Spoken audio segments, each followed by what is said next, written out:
2022 কাতার বিশ্বকাপে বিশ্ব চ্যাম্পিয়ন হয়ে আর্জেন্টিনা পেয়েছিল $4,20,00,000 যা তখনকার হিসেবে প্রায় 440 কোটি টাকা এবং বর্তমান রেট অনুযায়ী প্রায় 510,60,00,000 টাকারও বেশি।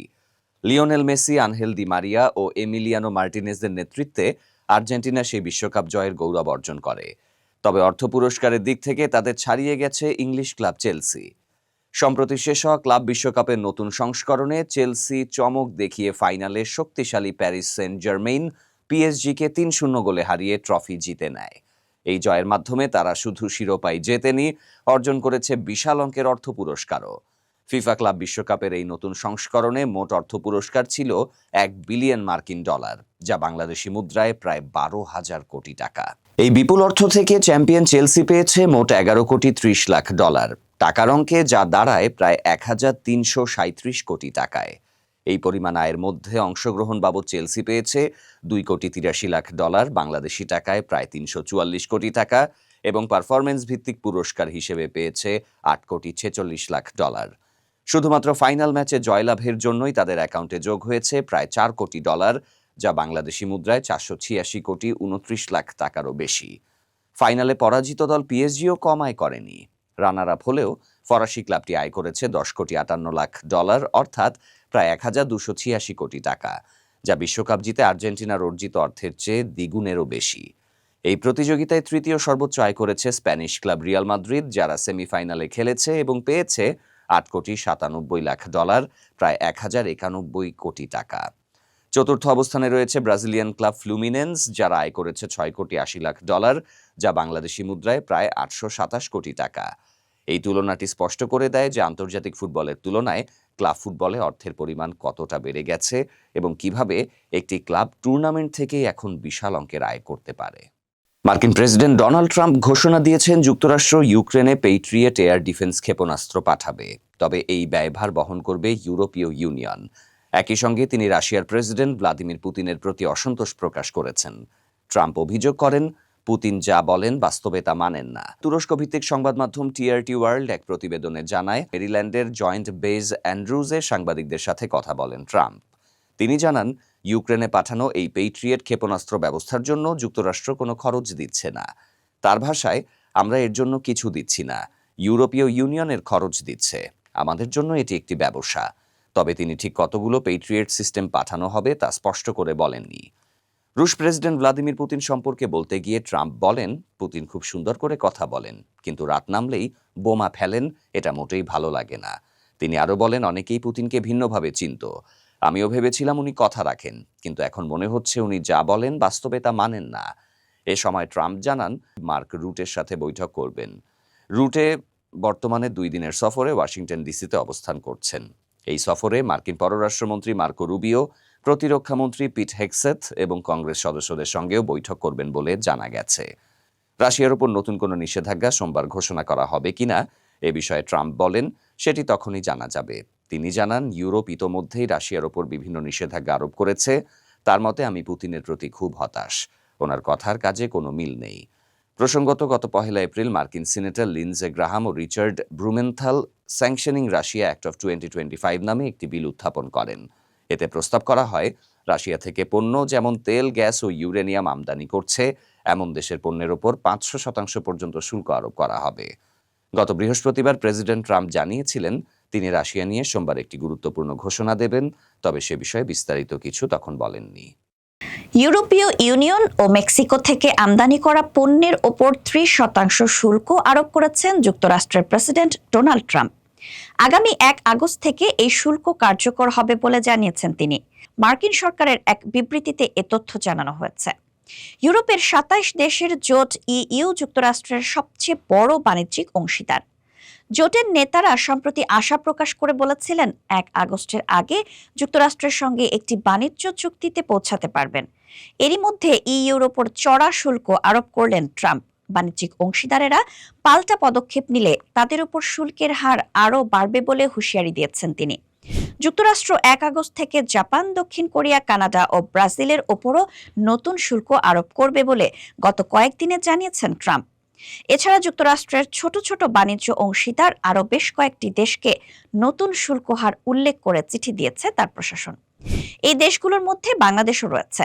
শুল্কের বিষয়ে ইউরোপীয় কমিশনের প্রেসিডেন্ট উর্সুলা ফন ডার লিয়েনকে একটি চিঠি পাঠিয়েছেন মার্কিন প্রেসিডেন্ট। তিনি লেখেন, ইইউর সঙ্গে যুক্তরাষ্ট্রের বাণিজ্যিক সম্পর্ক নিয়ে আলোচনার জন্য দীর্ঘ সময় ছিল। যুক্তরাষ্ট্র এই সিদ্ধান্ত নিয়েছে যে ইইউর শুল্ক নীতি এবং বাণিজ্যিক প্রতিবন্ধকতার কারণে সৃষ্টি হওয়া দীর্ঘমেয়াদী বাণিজ্য ঘাটতি থেকে ওয়াশিংটনকে সরে আসতে হবে। গত 2 এপ্রিল বিশ্বের বিভিন্ন দেশের উপর উচ্চ হারে পাল্টা শুল্ক আরোপ করেন ট্রাম্প। সে সময় ইইউর উপর 20% শুল্ক আরোপের ঘোষণা দিয়েছিলেন তিনি। পরে বাণিজ্য নিয়ে আলোচনার সুযোগ দিয়ে বিভিন্ন দেশের উপর আরোপ করা পাল্টা শুল্ক 90 দিনের জন্য স্থগিত করেন মার্কিন প্রেসিডেন্ট। সেই সময়সীমা 9 জুলাই শেষ হয়েছে। এই সময়ের মধ্যে একটি বাণিজ্য চুক্তিতে পৌঁছানোর জন্য যুক্তরাষ্ট্রের সঙ্গে আলোচনা করেছেন ইইউর নেতারা। তবে 9 জুলাই পেরিয়ে গেলেও আলোচনায় তেমন কোনো অগ্রগতির খবর পাওয়া যায়নি। এমন পরিস্থিতিতে ইউরোপীয় ইউনিয়নের উপর 50% শুল্ক আরোপের হুমকিও দিয়েছিলেন ট্রাম্প। যুক্তরাষ্ট্রের বাণিজ্য প্রতিনিধির দেওয়া তথ্য অনুযায়ী 2024 সালে ইইউর সঙ্গে যুক্তরাষ্ট্রের বাণিজ্য ঘাটতি ছিল $235 বিলিয়ন বেশি। এই বাণিজ্য ঘাটতি কমাতেই মূলত পাল্টা শুল্ক আরোপ করেছেন ট্রাম্প। নতুন শুল্ক হার নিয়ে চিঠি পাওয়ার পর ইউরোপীয় কমিশনের প্রধান বলেছেন, 1 আগস্টের আগে যুক্তরাষ্ট্রের সঙ্গে একটি চুক্তিতে পৌঁছানোর লক্ষ্যে কাজ করছেন তারা। আর শুল্ক আরোপের পর মেক্সিকো বলেছে এটি অন্যায্য। হাসিনার যে দুঃশাসন, গুম খুন লুটপাট, মানে হেন অপকর্মনাই করে নাই, এমনকি সে যাকে দিয়ে খুন করায় তাকেও সে সার্ভেলেন্সে রেখেছে। এবং আপনারা জানেন কিছুদিন আগে আমাদের এই গণভবনে এই কাগজটা উদ্ধার হয়েছে, আমরা এটা দিয়েছি গুম কমিশন এবং আইসিটিকে। সেখানে একজন দায়িত্বপ্রাপ্ত অফিসার আকুতি জানাচ্ছে যে তার পক্ষে আর গুম করা সম্ভব না। মানে আপনি বুঝতে পারেন যে কী পরিমাণ ট্রমা সে তার বাহিনীকেও দিয়েছে। এই সমস্ত জিনিস এখানে থাকবে। এখন আমি মনে করি বাংলাদেশে এটা ডিসাইডেড যে হাসিনার এই অপকর্ম একদিকে আর সারা বাংলাদেশে আরেকদিকে।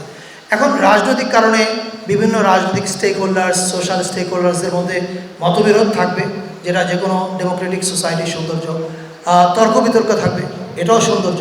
কিন্তু হাসিনা দুঃশাসন এবং এই 16 বছর দুঃশাসন এবং জুলাই, আমার মনে হয় না এই প্রশ্নে বাংলাদেশের পলিটিক্যাল স্টেক হোল্ডারদের মধ্যে কোনো বিরোধ আছে এবং তারা পরবর্তীতে আসলেও এখানে কোনো পরিবর্তন হবে কিউরেশনে, এটা আমি বিশ্বাস করি না। এবং আপনাদেরকে আমি এটুকু বলতে চাই যে আমাদের কিউরেটিভ টিম এখানে যাদেরকে নিয়ে কাজ করছে, একটা বিশাল ইয়াং ফোর্স। এখানে কোনো একটা নির্দিষ্ট দলের লোক নেই, সকল দলের মানুষজন এখানে কাজ করছে। ফলে this is going to be very absolutely non partisan. এটা বাংলাদেশের সত্য কথাটা বলবে। Thank you. এই গণভবনেই, এই আমার পেছনে যে দালানটা, সেই দালানেই আমাদের দেশের রাষ্ট্র ক্ষমতার শীর্ষে বসে একজন মানুষ দম্ভ করে সবাইকে তুচ্ছ-তাচ্ছিল্য করতেন, বলতেন 16 কোটি মানুষকে আমি খাওয়াই, আমাকে রেহানা বললো আর 10 লাখকে খাওয়াতে পারবো না, মানে as if we are living in a kingdom. এবং 14 তারিখে এই গণভবনের ভিতরেই প্রেস কনফারেন্সে কী হয়েছিল আপনারা জানেন। পোয়েটিক জাস্টিস এই কারণে যে আজকে সেই গণভবনে প্রেস কনফারেন্স হচ্ছে এবং ওই প্রেস কনফারেন্সের পরে যেই মেয়েরা রাস্তায় বেরিয়েছিল ওই মেয়েদেরকে সেলিব্রেট করার জন্য আমরা আজকে প্রেস কনফারেন্স করছি। I think this is called poetic justice বা আল্লাহর বিচার। অতিবৃষ্টি ও উজান থেকে নেমে আসা পাহাড়ি ঢলের ফলে সৃষ্ট বন্যায় ফেনী জেলায় ভয়াবহ দুর্যোগ পরিস্থিতি সৃষ্টি হয়েছে। সর্বশেষ তথ্য বলছে জেলার 5টি উপজেলায় প্রায় 29,700 জন মানুষ ক্ষতিগ্রস্ত হয়েছেন এবং এখনও পানিবন্দী 6,950টি পরিবার। সোমবার দুর্যোগ ব্যবস্থাপনা ও ত্রাণ মন্ত্রণালয়ের জাতীয় দুর্যোগ সারাদান সমন্বয় কেন্দ্র এনডিআরসিসি থেকে প্রকাশিত এক প্রতিবেদনে এসব তথ্য জানানো হয়েছে। প্রতিবেদনে বলা হয়, অতিবৃষ্টি ও পাহাড়ি ঢলের ফলে মুহুরী, কুহুয়া ও সিলোনিয়া নদীর পানি বিপদসীমার ওপর দিয়ে প্রবাহিত হওয়ায় পরশুরাম উপজেলার 19টি এবং ফুলগাজী উপজেলার 17টি পয়েন্টে নদীর বাঁধ ভেঙে পড়ে। এতে মোট 137টি গ্রাম প্লাবিত হয়। ক্ষতিগ্রস্ত গ্রামগুলোর মধ্যে পরশুরামের 44টি, ফুলগাজীতে 67টি, ছাগলনাইয়ায় 15টি, ফেনী সদরে 9টি এবং দাগনভূঞায় 2টি গ্রাম। তবে বর্তমানে জেলার সার্বিক পরিস্থিতির কিছুটা উন্নতি হয়েছে। 130টির বেশি প্লাবিত গ্রাম থেকে পানি সরে গেছে এবং জেলার সব নদ নদীর পানি বিপদসীমা নিচ দিয়ে প্রবাহিত হচ্ছে। আশ্রয় কেন্দ্রগুলোতে থাকা অধিকাংশ মানুষ ইতোমধ্যে নিজ বাড়িতে ফিরে গেছেন। এখনও 3টি উপজেলার 6টি আশ্রয় কেন্দ্রে 88টি পরিবারের 365 জন মানুষ অবস্থান করছেন। দুর্যোগ পরিস্থিতি সামাল দিতে জেলা প্রশাসন ও ত্রাণ মন্ত্রণালয় থেকে নানা পদক্ষেপ নেওয়া হয়েছে। ত্রাণ কার্যক্রমের অংশ হিসেবে নগদ 23,50,000 টাকা এবং 160 টন চালও বরাদ্দ দেওয়া হয়েছে। শুকনো খাবার ও অন্যান্য জরুরি পণ্যের জন্য 3টি উপজেলা 2,200 প্যাকেট সহায়তা দেওয়া হয়েছে। উপজেলাগুলোর মধ্যে ফুলগাজী, পরশুরাম, ছাগলনাইয়া, সোনাগাজী, দাগনভূঞা ও ফেনী সদরে মোট 230টি আশ্রয় কেন্দ্র প্রস্তুত রাখা হয়েছে। দুর্যোগ মোকাবিলায় স্বেচ্ছাসেবকদেরও সক্রিয়ভাবে কাজে লাগানো হয়েছে। 2,547 জন দক্ষ স্বেচ্ছাসেবকের মধ্য থেকে পরশুরাম, ফুলগাজী ও ছাগলনাইয়ায় 230 জন স্বেচ্ছাসেবক উপজেলা প্রশাসনের সাথে সমন্বয়ে কাজ করছে। জরুরি সহায়তা হিসেবে বিভিন্ন উপজেলায় সরবরাহ করা হয়েছে লাইফ জ্যাকেট, গামবুট, রেইনকোট এবং 10টি ফাইবার বোট। আশ্রয় কেন্দ্রগুলোতে থাকা মানুষের জন্য রান্না করা খাবারের ব্যবস্থা করা হয়েছে। বাংলাদেশ সেনাবাহিনীও উদ্ধার ও ত্রাণ কার্যক্রমে নৌযান সহ সহযোগিতা করছে। সাম্প্রতিক সময়ে এমন দুর্যোগ ফেনীর মানুষের জীবনে নতুন করে শঙ্কা তৈরি করেছে। তবে সরকারি বেসরকারি তৎপরতায় পরিস্থিতি দ্রুত স্বাভাবিক হওয়ার আশা করা হচ্ছে। বাংলাদেশের রাজনীতিতে প্রতীকের গুরুত্ব শুধু ভোটের মাঠে সীমাবদ্ধ নয়, এটি এক ধরনের আবেগ, সংস্কৃতি এবং আদর্শের বহিঃপ্রকাশ। আর এই প্রতীক নিয়ে শুরু হয়েছে নতুন বিতর্ক। এবারের বিষয়বস্তু শাপলা ফুল। জাতীয় নাগরিক পার্টি বা এনসিপি নামের নতুন রাজনৈতিক দল চায় তাদের প্রতীক হোক শাপলা। কিন্তু সমস্যা হলো, শাপলা কেবল জাতীয় ফুল নয়, বরং জাতীয় প্রতীকের কেন্দ্রবিন্দু। ফলে নির্বাচন কমিশনের না বলার যৌক্তিকতা এখানেই। কিন্তু প্রশ্ন উঠেছে, যদি শাপলা নিষিদ্ধ হয় তবে জাতীয় প্রতীকের আরেক অনুষঙ্গ ধানের শীষ কিভাবে বিএনপির প্রতীক হলো? বিশেষজ্ঞরা বলছেন, ধানের শীষ বা পাট গাছ জাতীয় প্রতীকের অলংকরণ মাত্র, মূল প্রতীক শাপলা। তাই শাপলা এক ধরনের পবিত্র জায়গা, যার রাজনীতিকরণ অনেকে মেনে নিতে পারছেন না।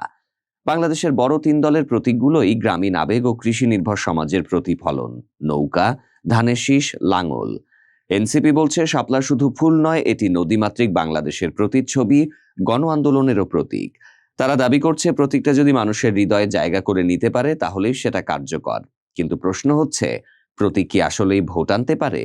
রাজনৈতিক পর্যবেক্ষকরা বলছেন, প্রতীকের রাজনীতি এখন শুধু আবেগ নয়, এটা রাজনৈতিক মার্কেটিংয়েরও কৌশল। অন্যদিকে কমিশন বলছে, আইনগতভাবে জাতীয় উপাদান প্রতীক হিসেবে নিষিদ্ধ নয়, কিন্তু মর্যাদা রক্ষার্থে তারা কিছু অলিখিত নীতিতে চলে। তাহলে প্রশ্ন, জাতীয় গাছ বা ফল প্রতীক হতে পারলে জাতীয় ফুল কেন নয়? নতুন দল এনসিপির শাপলার দাবি এদিকে সম্ভাবনার দরজা খুলছে, অন্যদিকে জাতীয় প্রতীকের অপব্যবহার নিয়ে উদ্বেগ বাড়াচ্ছে। তাই এখন দরকার একটি সুস্পষ্ট নির্দেশিকা, যেখানে লেখা থাকবে জাতীয় প্রতীক ও উপাদানগুলোর ব্যবহারযোগ্যতা কতটুকু বা এর সীমারেখাই বা কোথায়।